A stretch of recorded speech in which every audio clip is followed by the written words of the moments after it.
Rajesh law centre में आप लोगों का स्वागत है। आज हम लोग चर्चा करेंगे कि भारतीय न्याय संहिता के तहत कितनी दशाओं में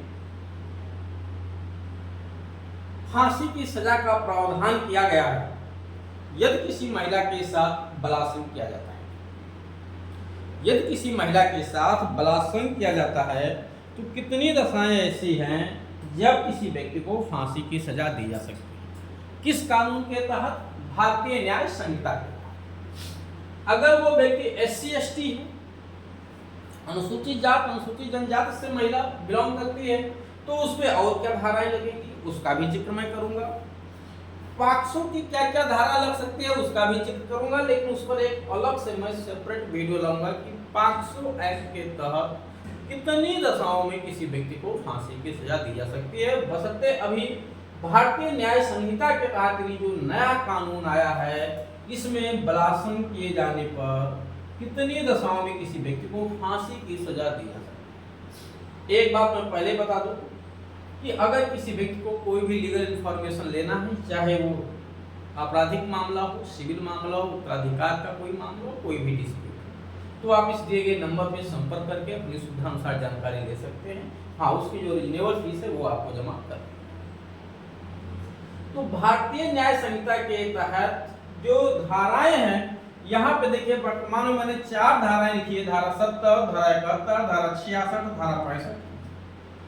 ठीक, जो पुरानी संहिता थी इनकी जगह पे भारतीय दंड संहिता इंडियन पेनल कोड उसको रिपील कर दिया गया है। अब वो कानून देश से समाप्त हो चुका है। हाँ, जो मामले उस कानून के तहत दाखिल हुए थे, कोर्ट में चल रहे थे, वो चलते रहेंगे। अब जो कोई नया अपराध होगा 1 जुलाई 2024 से उस पे भारतीय न्याय संहिता लागू होगा, भारतीय दंड संहिता लागू नहीं।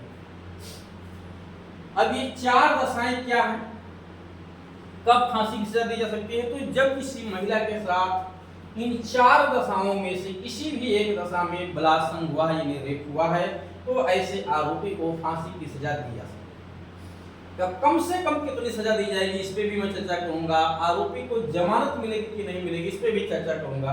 पहले मैं प्रोविजन को आपको बता देता हूं कि ये 4 दशाएं हैं। आप देखेंगे, एक है सामूहिक बलात्कार। अगर एक से अधिक लोग मिल के किसी महिला के साथ सामूहिक बलात्कार करते हैं तो ऐसी दशा में आरोपी को फांसी की सजा दी जा सकती है। कम से कम सजा आजीवन कारावास, ध्यान रखिएगा, इससे कम सजा नहीं है, फांसी की सजा या आजीवन और जुर्माना तो सुनाया ही जाएगा। अगर रेप का रिपीटिशन करता है कोई व्यक्ति, एक बार किसी रेप के अपराध में दोषी हुआ है भारतीय न्याय संहिता के तहत, ठीक है, चाहे वो धारा 64 हो, चाहे धारा 65 हो, चाहे वो 70 हो, ठीक है, तो ऐसी स्थिति में उसे दोबारा दोषी पाए जाने पे रेप के अपराध में, चाहे दोबारा रेप का अपराध उसी महिला के साथ किया हो या किसी और महिला के साथ किया हो, इससे मतलब नहीं है। अगर एक बार दोषी हो चुका है, दोबारा फिर से रेप के अपराध में दोषी होता है तो उसे मिनिमम सजा जीवन कारावास, अधिकतम फांसी की सजा दी जा सकती है। ठीक है, धारा 71 कहती है। IPC की जो धारा है वहां पे आपको 376 अंगा मिलेगा इसकी जगह। ठीक है, अब ये 71 हो गया। उसके बाद रेप जिस महिला के साथ किया गया है उसकी मृत्यु हो गई, मारा नहीं गया है, रेप के परिणाम स्वरूप मृत्यु हो या विकृतशीलता,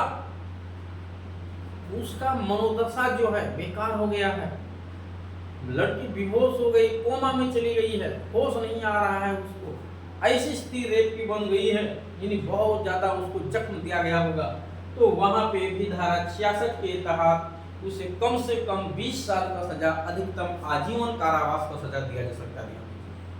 अधिकतम मृत्यु दंड का सजा दिया जा सकता है।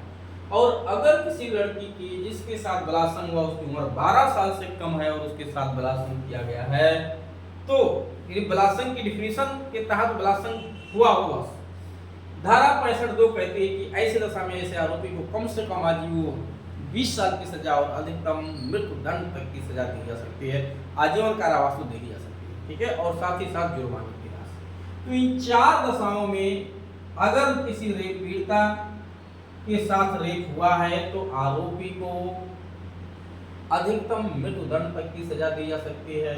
इन दो दशाओं में मिनिमम सजाएं 20 साल है, इन दो दशाओं में मिनिमम सजाएं आजीवन कारावास।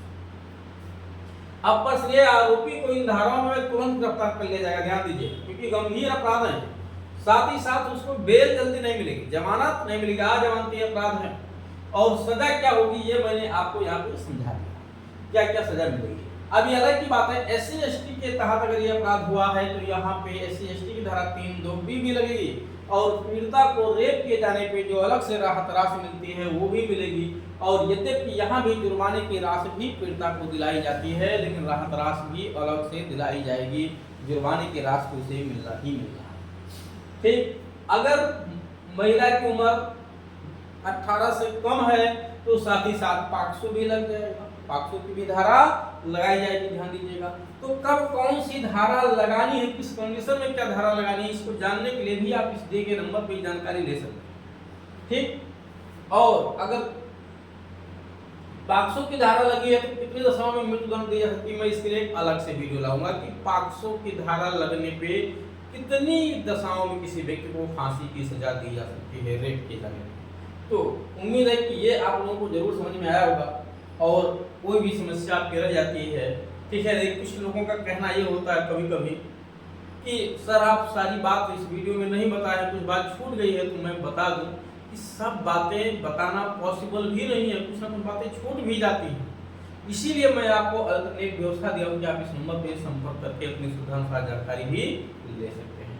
और अगर जो बात छूट गई है आप किसी दूसरे वीडियो में भी देख करके जानकारी उसके बारे में ले सकते हैं, क्योंकि इस विषयों पे वीडियो की भरमार है हमारे चैनल। तो इस तरह का अगर कोई भी व्यक्ति को कृत्य करेगा, ठीक है, तो निश्चित तौर से उसे गंभीर सजा मिलनी भी चाहिए। और अदालत को इसमें तेजी से कार्रवाई करते हुए जो भी दोषी है उसको दंडित करे, अगर निर्दोष है तो उसे बरी